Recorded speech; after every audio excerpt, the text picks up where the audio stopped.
Welcome back. This is part two of the four-part installment of the beginner crash course tutorial for Phasmaphobia. And this one, as promised in the last video, we're going to be looking over kind of the truck. I'm going to explain to you where the equipment is, what's in it, and kind of what in general you're looking at when you're looking at the truck. So, I am currently looking at the equipment deck, I guess if you want to call it, or the equipment board. So when you have any type of equipment, it's all going to be on this board that we're looking at right here. So as you can see, I have brought just the basic equipment. I have some leveled up, but mostly the basic equipment. If you turn over to the right, you're going to see a few things. You're going to have a table with a computer on it, you're going to have a radio, and you're going to have a clock. These are kind of the only things that you're really going to be worrying about over here. This computer shows any cameras that you have in the house. So every time you go to a map, there are certain cameras laid out throughout the map already. And all you got to do is approach it. So if you walk away, it's going to show a screensaver. And if you walk up, it'll automatically turn it on. You can flip through the cameras with the mouse. So if I had another camera set up, it would change screen to the next camera. You can switch to night vision by clicking the keyboard. You don't have to click anywhere on it. You just click randomly, go to the keyboard and click it, and it toggles night vision on and off. This clock back here is going to have your setup timer. So if I were to open the truck doors behind me, which you can see on the camera to the left, that would start my clock. That means I have 2 minutes to get all my stuff in there and set up before the ghost starts really messing with me. You can, I believe you can definitely be killed during setup by the ghosts, but it's unlikely that they're going to. It kind of is a grace period where you have time to set all your gear up in the house and get everything you want ready to roll. And then once that timer runs out, it's go time.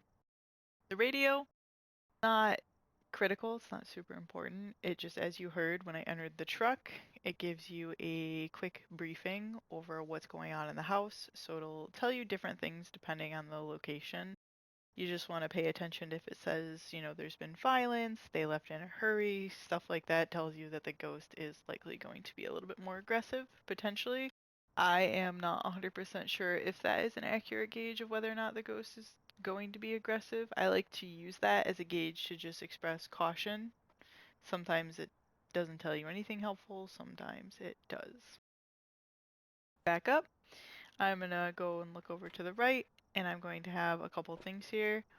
My first video kind of went over the daily and weekly tasks. In the truck, it's going to display them again, so you can kind of see your progress in the map and match that you're in. You can see the progress that you're making through that, so you can see if you meet that and are able to earn the rewards.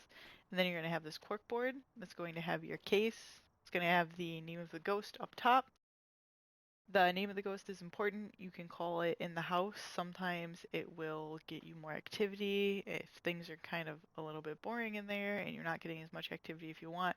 Sometimes calling the ghost name will spice things up a little bit, which is cool. You're going to have who it responds to. So this either says people who are alone or everyone. That means that, again, if you're going into the house and you're not getting a lot of responses and you're not getting a lot of evidence, you're going to want to send someone in alone, and then you'll probably start getting responses. This board will also show any pictures you take when you do finally unlock a camera, which you don't have as your default equipment. When you do finally unlock the camera, any pictures that you take in the house will show up on this board. You're also going to have a match objectives. Those are going to be displayed as the 1, 2, and 3 that you're looking at down here. So if you have everything unlocked, this is where it kind of gets frustrating because as a beginner, you're not going to have a parabolic microphone, so you can't detect a paranormal sound with a parabolic microphone. You're not going to be able to meet that objective.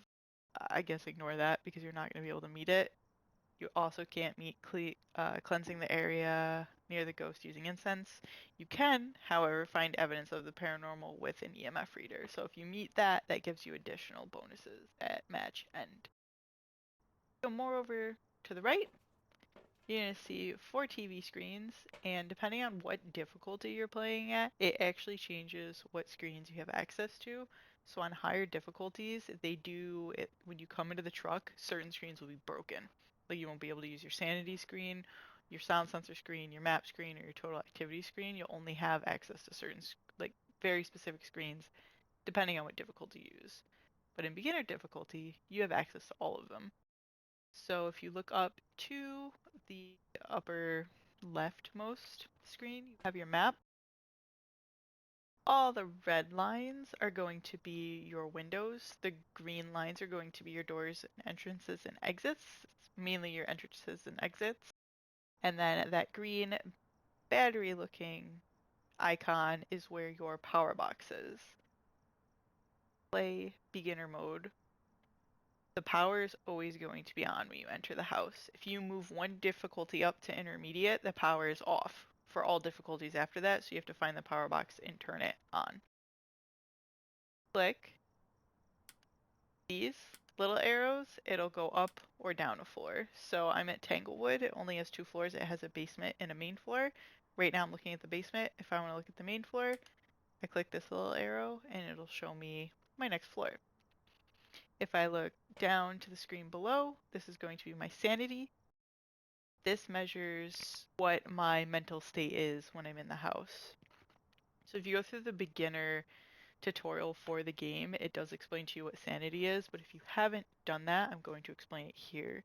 Sanity is a measure of when and when not, essentially, the ghost will be likely to attack. So when your sanity is lower, the ghost is more likely to attack and kill. When your sanity is higher, it's less likely. You lose sanity when you're in the dark or when ghosts manifest. There are ghost events, so anytime you see a ghost or you see like ghost flickering lights or anything like breathing in your face, or you play with certain objects in the house, all of those things lead to a reduction in sanity, which makes it more likely the ghost is going to attack and kill you. You can only check this by coming in the truck and looking at this screen. As you're going through the match, monitor your sanity and figure out whether or not it's more likely that you're going to get attacked. Come over to the screen on the right. Top one is going to be all your sound sensors. As a beginner, you don't have these unlocked yet. You're going to have to play till you unlock them, but when you eventually do unlock sound sensors, it's going to display up here. You can have up to 4 of them, and then anytime a sound is happening, it's going to be a green bar that goes up and down like volume according to the sound that's going on in the house.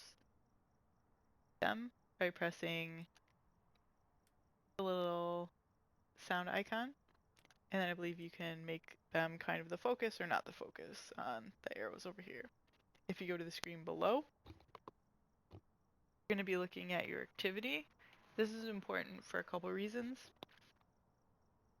When you're coming in and out of the truck, the 2 things you're going to want to look at is your sanity and the total activity in the house. If there's more activity in the house, it's likely that you're getting evidence. It's also likely that if your activity is anywhere from 7 to 10, that the ghost is hunting or is likely to kill. Hunt, kill, blah, blah, blah. Same thing. Maybe sometimes same thing, sometimes not. So if you're coming to the truck to grab something, you turn around, you see the activity at 8, 9, or 10, you may want to rethink going in the house. Or you may want to go in the house because you're trying to get certain evidence, or you're trying to save a friend, or you're trying to meet certain objectives on that board. One of them is to have a team member escape during a ghost hunt. So if that's what you want to do, you're going to want to go in there, make sure you can get in the house, and the door isn't locked. When the ghost is hunting, the front door and any exit or entrance to the building will close and lock. So you cannot get out and you cannot get in. The activity board is a great place to monitor that. It also, if you're not getting any activity at all, or you're like, why am I not getting evidence?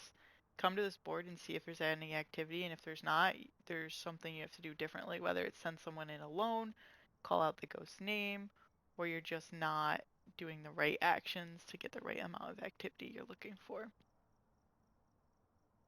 You want to open these doors anytime you start your hunt, so the clock doesn't start until you enter the house. Open these doors and enter the house.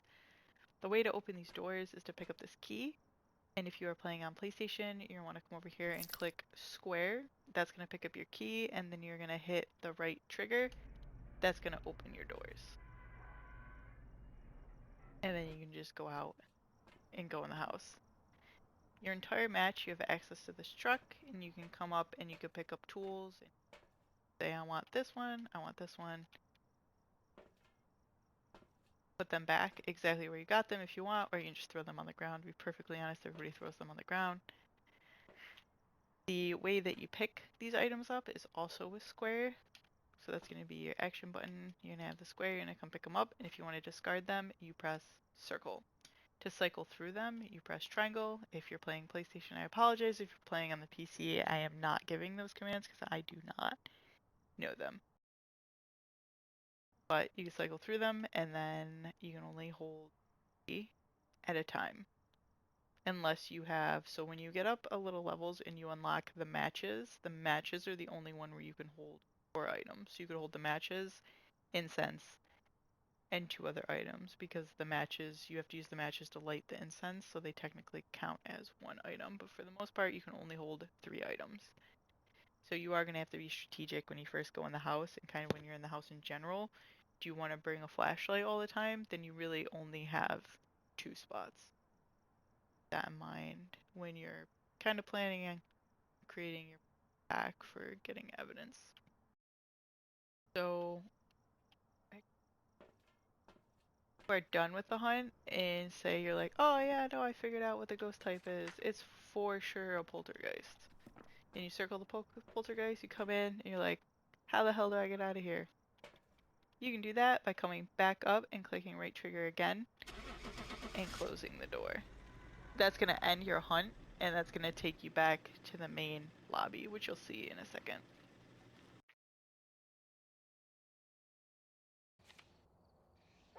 There you go. So you're just going to come back. It's going to give you kind of a how did you do screen, give you any rewards that you're going to get, and after you click next, it's going to take you back to your main screen and subsequently to the main lobby.